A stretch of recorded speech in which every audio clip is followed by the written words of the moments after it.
Welcome along, ladies and gents. Today, it looks like we're going to be having a go on a Honda CB1000. Did I say ZBR? I think I almost accidentally did, didn't I? Anyway, this is a CBR1000. No, it's not. This is a CB1000R. So let's get out on the road, see how it feels. Whoa, it's quite a tasty rumble, actually.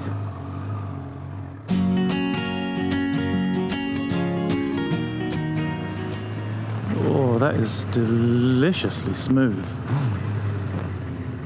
Oh, and I've already tried to indicate with the horn. Nice one, Honda. Oh, and now I've tried to indicate with the horn again.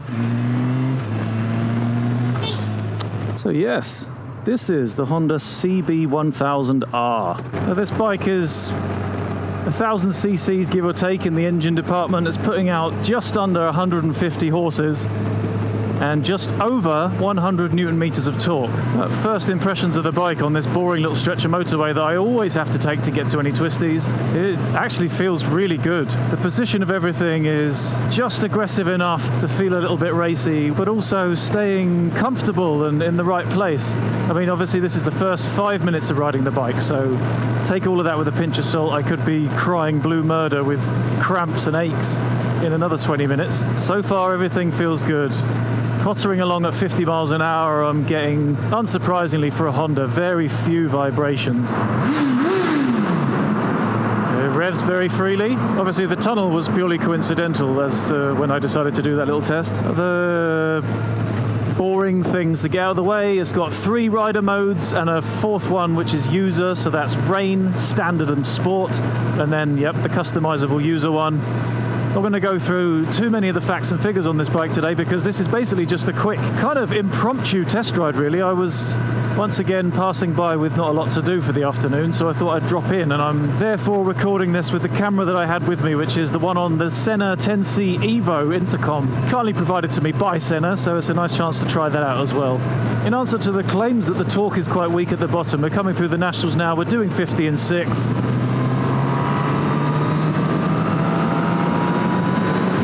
Say that's got enough punch, to be honest, enough for me, but it did it with no worries, no concerns, no protestations of any kind. It just pulled up its socks and got on with it.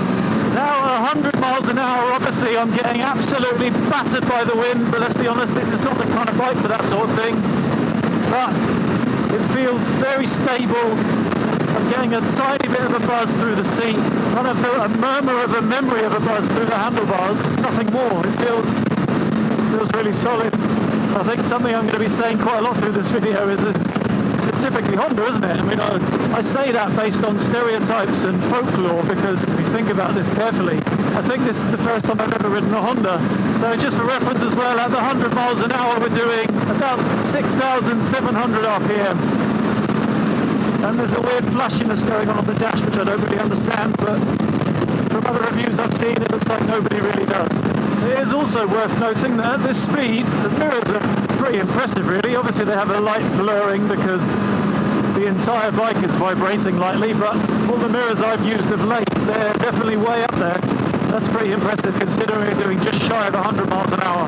Oh, that was, as expected, a little bit of hard work, but I have to say, a lot more enjoyable than the super vibey V-twins of the Ducatis yesterday.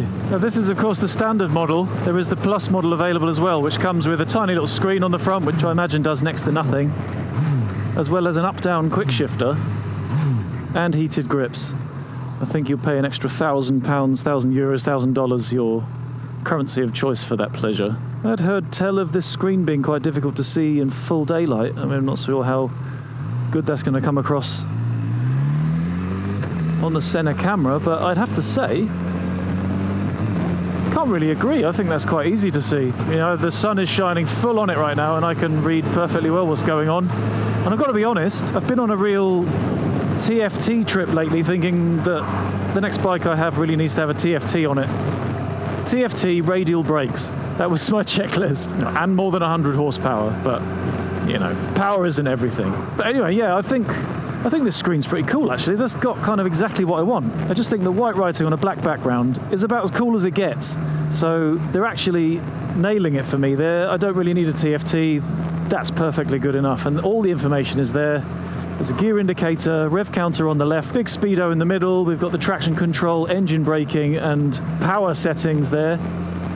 All clearly visible. Trip, fuel gauge, clock, temperature gauge, and if I press the mode button so we come down to these sections, you can actually change them. So there's trip A, trip B, total mileage, total kilometerage. Coming across the other one, we've got litres per 100 kilometres, time, average speed, and then something with L. I'm not quite sure what that L is. Left? Could that be left? I hope that's not left, because that's 17.7 kilometres. That is a rubbish test ride. And then consumption average. Oh, nice and easy to get into neutral. That just clicked in beautifully. And back into first again. Very minimal on the clonkage. So just as another little test, I mean, we're not in a village or anything, but coming down to 30 miles an hour, holding nice and smooth, no judders, no shakes. If I give it the beans.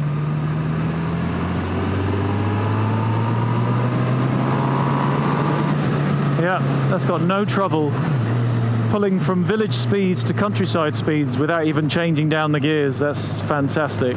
So although the reputation is that the torque is all at the top, it seems like the power is still very usable at the bottom. Certainly feels a bit more grunty down at the bottom end and a lot smoother and less protesting than my 14-year-old FZ1. And obviously no jumping around and smashing spoons on tins like it was on the Ducati when I tried to pull away from 50 kilometers an hour up to 100 in top gear. I mean, it did it without any problems, but there was a bit of a commotion going on in the motor. A commotion. All right, forget it. Ooh, I haven't done this lately as well, actually. A little bit of a cobbled street test. Feels to me like the forks are doing a wonderful job. The shocks, surprisingly, again from everything that I've read and heard, feels quite firm, not quite so compliant. But the throttle response on this rain mode is way softer. That's obviously exactly what you need if you're going to be in the rain. And I have to be honest, I don't mind the sound of this bike too much. Sounds tight. Sounds quality. There's no rattling or shaking or weird vibrating noises. Sounds like it's doing its job, and it's doing it in an almost Germanic fashion. Right, let's go and find some actual bends to see how it actually feels. Ooh, that tyre didn't feel very nice around that bend there. Of course, what I haven't mentioned is that we're rocking Shower big piston forks on the front, fully adjustable, but with some of the functions dealt with one arm, some of the functions dealt with by the other arm. And then, as far as I'm aware, a fully adjustable shock on the back end, which I think is also Shower.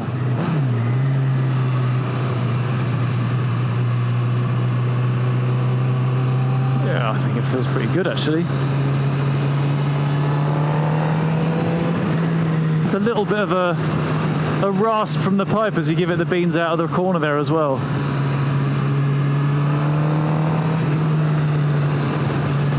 Coming on and off the throttle actually feels a lot better in the bends than it did in the straight line. It feels a lot more sprightly than its gentlemanly appearance. Tell you what, so far I really like this bike. I like the nice big, quite wide but very long tank, very slender, but still muscular. I've really enjoyed riding the Ducati Hypermotard 950 yesterday, but I did feel like there was something missing between my legs. I know it's a very chauvinistic and small-minded thing to say, but I missed having something big between my thighs. That is, of course, entirely what she said. And thank you, Mr. Tractorman, for ruining possibly the second best bit of this little test ride route. But we get to test the quick, opportunistic overtake capabilities as I'm crawling along at 40 kilometers an hour in third gear, 2,500 revs, give it the beans, and a little toot because I was meant to indicate but I got the wrong button. Why have you done that, Honda? Yeah, with some accurate throttle control you can get a lovely on and off the throttle feeling and performance out of it. And fuel light has come on, we're on the reserve. I think the guy that gave me the bike at the garage. He said, oh, I'm just going to go and check there's got some fuel in it. And he obviously checked, found out there wasn't any, and decided he didn't care. Because I'm 20 kilometers away, fuel lights come on. Great work. They really know how to get a potential buyer in a good mood, don't they? Anyway, this isn't a video about German dealerships.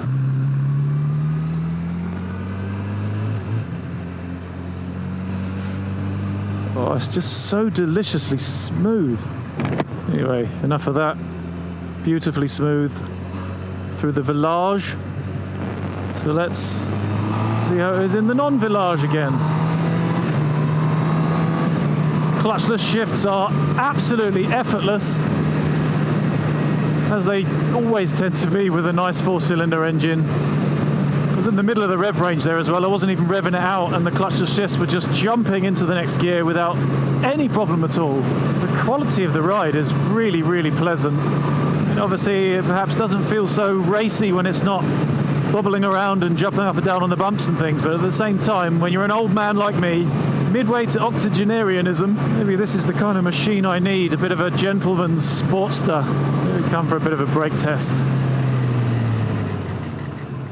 Oh, those brakes are very, very good. Do get quite a lot of dive at the front though. There's that softness of the forks rearing its head.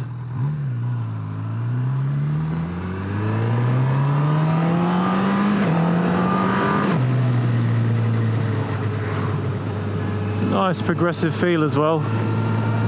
They bite straight away, but no snatching, no grabbing. Very usable, very easy to get your point and then ramp it on.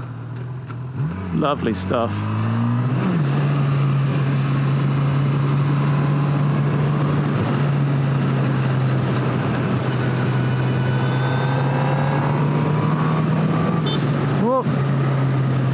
Other things can I quickly talk about while we're desperately looking out for a petrol station? The seat is very, very firm, but the shape of it, the width of it, it's really nice. That's my favourite seat of late, I think, that I've sat on bikes that aren't my own, and I don't particularly like the seat on my own bike, if I'm honest. Yeah, it's very firm, but it's very supportive, and the shape is really good, and it's also nice and flat. I'm not being slid forward into the tank, which I've found on so many other more sporty aimed bikes, because this, although it's quite sporty, it's got the engine from the CB1000R from 2008, very old, but obviously overworked and retuned multiple times to drag it up to date, and I think doing a pretty damn good job as well.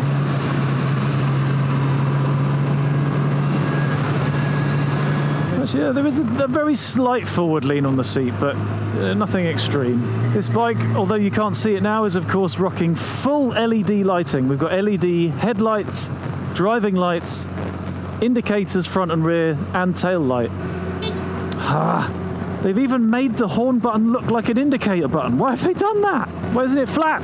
If it was flat, you couldn't run your thumb over it so easily. Well, the foot peg position is quite high. I'd say it's maybe a tiny little bit less high than on my FZ1, which I'm finding quite pleasant. Just placing my knees right in these nice big scallops on the side of the tank here, which afford me plenty of real estate to get the knees in and dig them in for coming around the corners and things. Yes, if I had to sum this bike up in one word, it would be composed. It just feels so solid and together, and the Honda quality really is shining through, and it's not having too much of an effect on the handling. I mean, it doesn't feel nearly as sharp as the Ducatis did yesterday. The front end feels a tiny bit more vague. I've got slightly less idea what's going on with the front end in terms of grip and line, but I honestly think a lot of that has to be thrown at the original equipment tyres that are on this bike. I've heard some awful things about them. Obviously that's a dangerous thing to read about, because it means that it's in my mind, I'm thinking about it while I'm riding, but I have to say what I'm picking up so far seems to echo that the front tyres, when they're switched for something a bit more grippy, a bit more reliable, the feel of the front end might be a bit more enjoyable.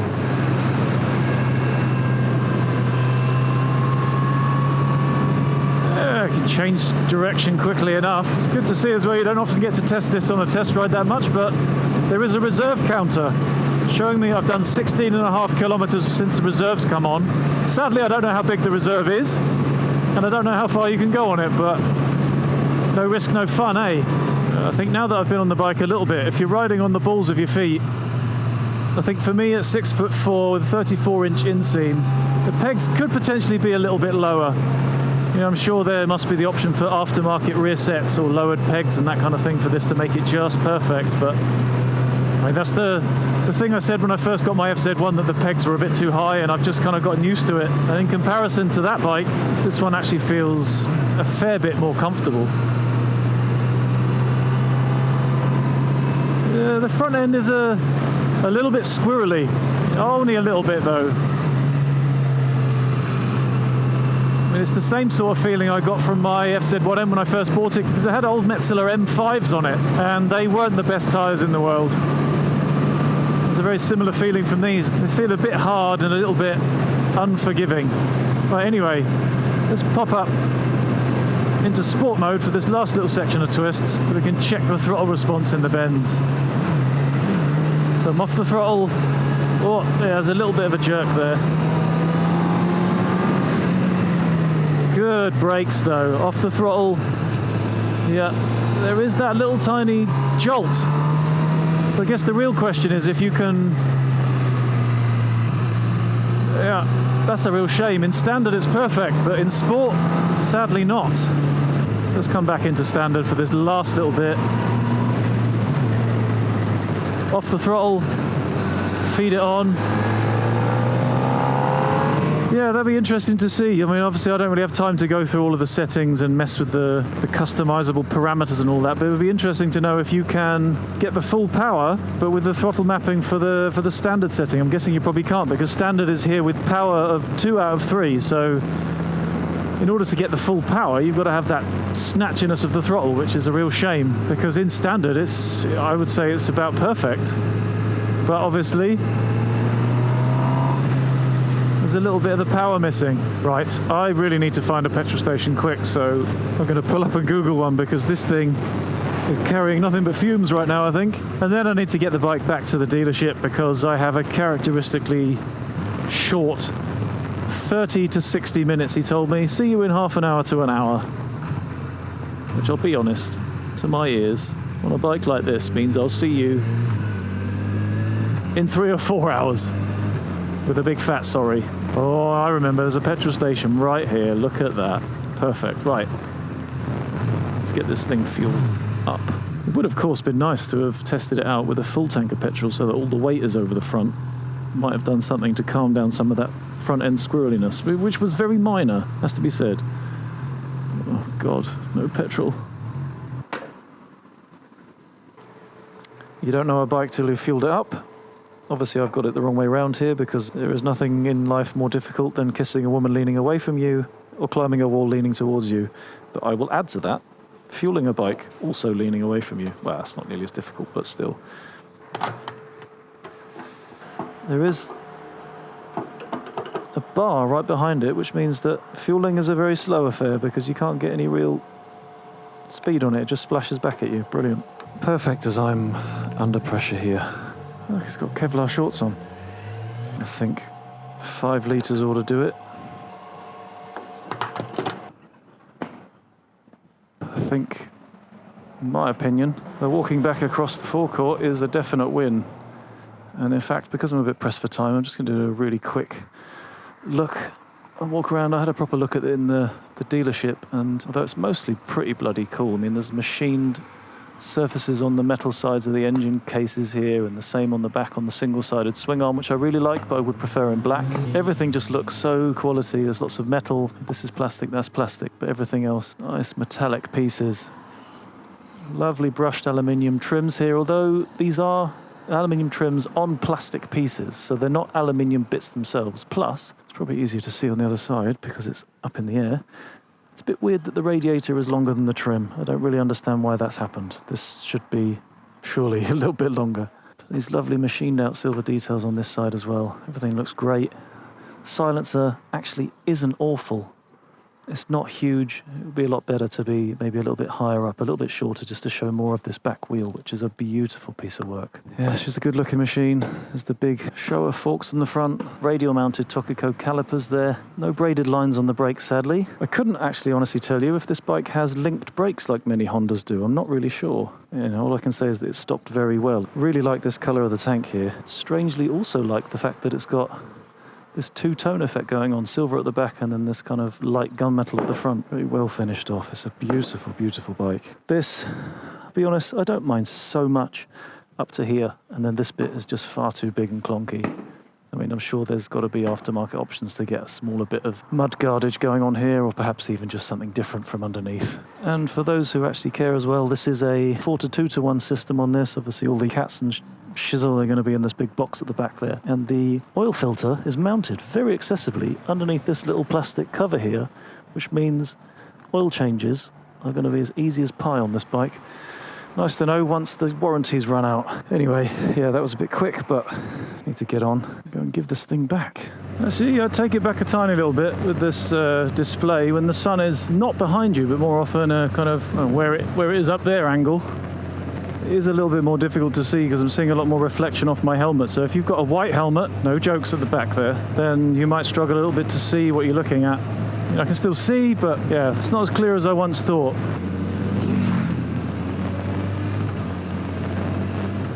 Clutchless shifts at low speed are even easy. All right, I'm going to try this sport mode again. If you very delicately feed it on, you can avoid that jump.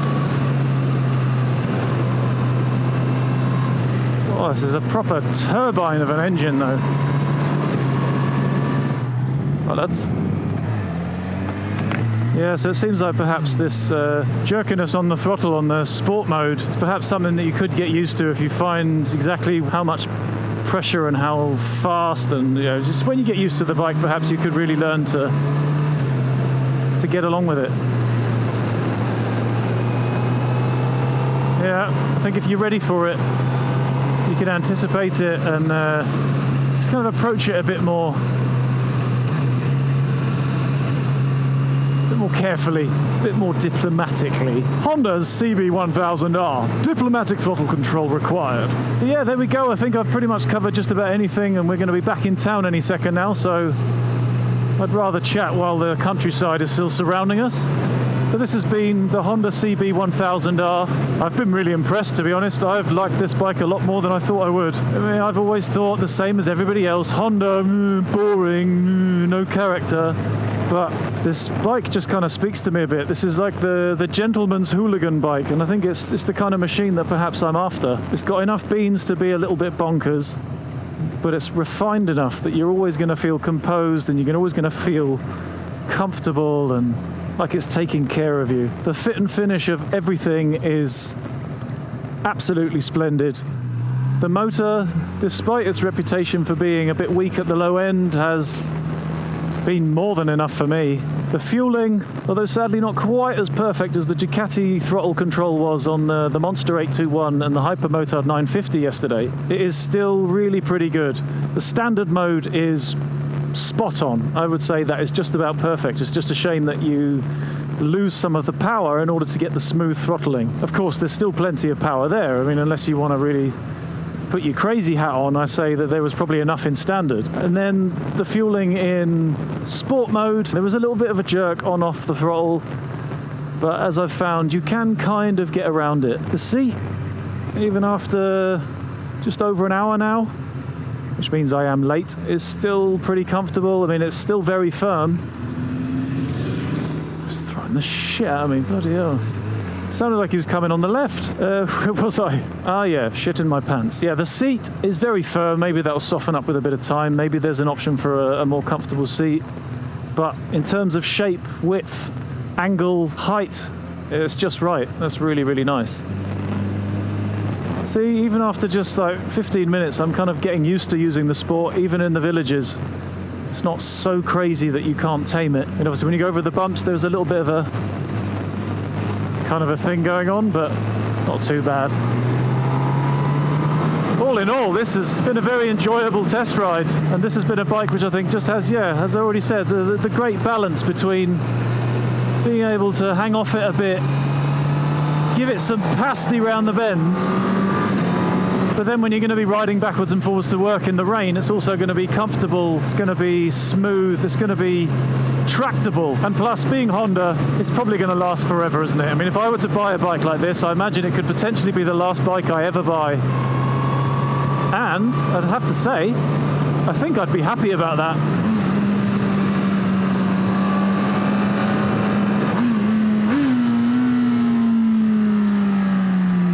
Sadly, a complete lack of crackles and pops on overrun, but I'm sure that's something that a few less felines in the silencing tract could take care of. Yeah, so there we go. That's about it. That is the end of my quick and dirty test ride of the Honda CB1000R. I hope that this video has been of some use to you and hopefully also of some entertainment value to you. If so, please do the good thing. Do give me a thumbs up. Conversely, if you haven't liked the video, please do feel free to give me a thumbs down. Either way, if there's something on your mind, do leave me a comment.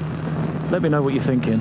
If you've come along to this video just for the Honda review, I do have other things on the channel and I'd be more than happy to have you come and have a look. We've got touring, garage stuff, more test rides, and just a lot of nonsense surrounded around motorbikes. So please do check out the AndyManCam channel, and while you're there, why not give me a subscription, tick the little bell icon, and make sure you keep up to date with all the new videos. So with all that out of the way, I will thank you very much for watching. Thank you for coming along as I tested out what, I don't know, could potentially be my next new bike. And I will see you next time. Keep yours shiny, and I'll see you out there.